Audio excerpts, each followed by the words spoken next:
salmon swimming in the ocean. You could be living for that upstream motion. You could be a sockeye dying in a creek, back to the land in a couple of weeks. You could be a cedar. It's late October, and an amazing thing is happening right now. The salmon, they're back. Day after day, we watch them arrive, filling our rivers, coming in from their hidden world at sea, just like they do every autumn here on the coast of BC.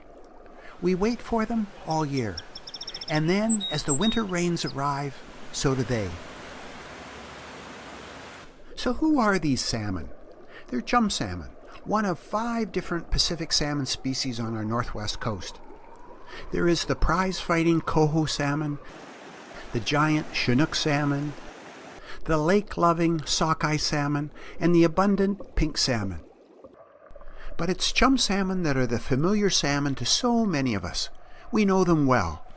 If you're watching salmon spawn in a neighborhood stream or river along the coast, it's likely that they're chum salmon. And so, on this late October day, as they have done for thousands of years, the salmon are back. They have just swum into the river from the ocean, smelling their way along, looking for the scent of the stream that they were born in 4 years ago. So who's who among these spawning chum salmon? Female chum salmon are slender, with distinct dark bands along their side. Males, on the other hand, are bigger, with hooked noses, large dog-like teeth, and irregular vertical stripes, like dripped paint. The female returns from the ocean to lay her eggs in streambed gravel. Once a female senses a gravel of the right size, with flowing water rich in oxygen that's just right for her eggs, she begins to dig a nest. She does this by rolling sideways and sweeping her tail with vigorous thrusts. Time and time again, she sweeps, then circles back to hover over the nest. Meanwhile, males fight to be beside the female, hoping to fertilize her eggs. And the biting and butting between males is rough and hard-hitting. With her nest dug in the gravel, or her red as it's called, the female moves in to drop her eggs. Sensing that this is the moment, several males follow her in and spray clouds of their sperm or milt that fertilize her eggs. This all happens so quickly, we really need to see it in slow motion, to see the female release her pink eggs and the males let go their milky cloud of sperm on her eggs. The female then continues on to dig another nest in the upstream direction, spreading gravel across the just-laid eggs. All in all, a female chum salmon will lay close to 3,000 eggs. Many of the eggs are now out of sight and buried within the stream bed, sitting in spaces between the gravel. Some eggs are swept away by the current, supplying critical food for the many fish and birds drawn to the spawning bed feast. The energetic dipper is adept at finding loose eggs lying on the stream bed. And so too are the gulls. And then winter comes. As the winter months pass, clear stream water flows down through the gravel, bringing oxygen to the developing eggs. But there are hazards. Winter rainstorms can create floods that erode streambed gravel, scattering the eggs into the floodwaters. And many human activities near rivers create muddy waters that can fill the spaces in gravel, preventing oxygen from reaching the eggs and causing them to suffocate. But if all goes well, by February tiny salmon have grown, their eyes visible inside the egg. And then, movement. Growing stronger, the tiny salmon finally breaks through the soft shell of the egg, and then it's free. But the baby fish, called alevin, remain attached to the nutrient-rich yolk of their egg, upon which they feed. For the next month or so, the alevin, about 2 to 3 centimeters long, stay safely within the spaces in the gravel, hidden from predators in the stream above. The yolk sac makes the alevin awkward and slow-moving, but as they grow, the size of the yolk sac shrinks, allowing them to move about within the gravel.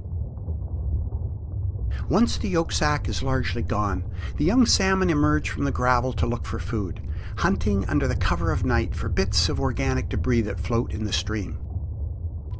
They rise to the surface and gulp air to fill their swim bladders, giving them the buoyancy to swim freely in the stream. By later in March, the tiny salmon are darting about in the stream, feeding on algae, tiny animal plankton and insects, and are called fry.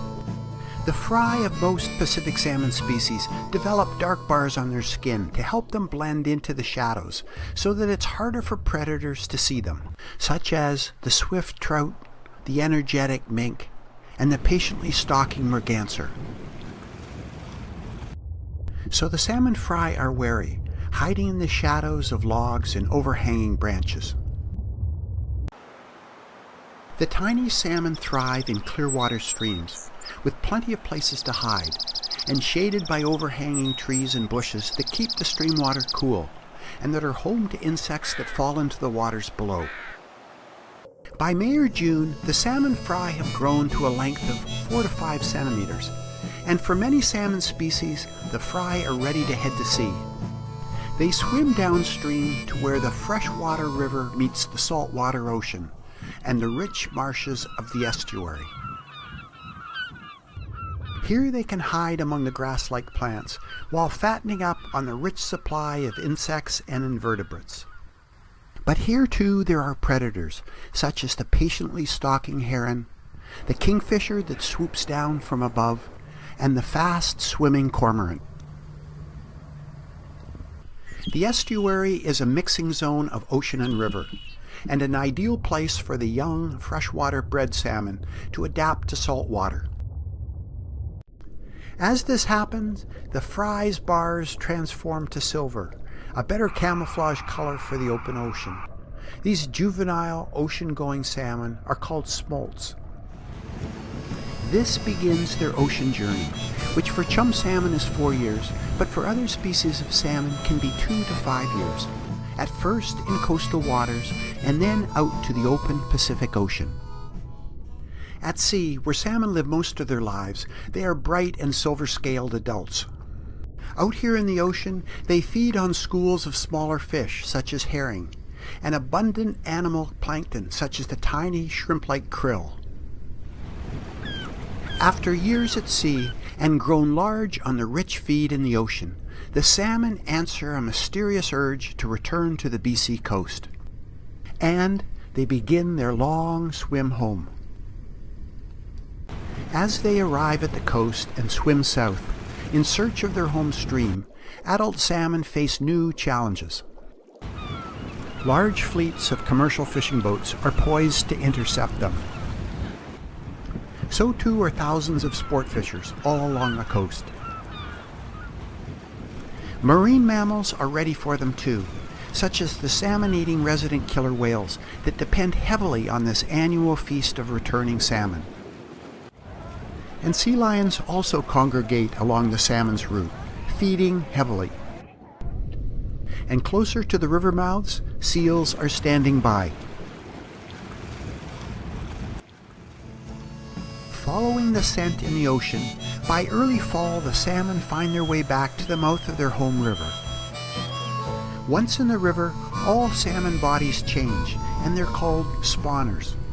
Chum spawners change into patterns of green, gray, and purple. Salmon work their way up the current, following the scent of their home stream. Finally, they reach their spawning beds.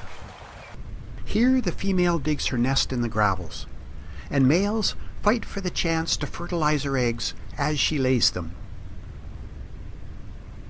As the eggs are laid, the circle of life is complete.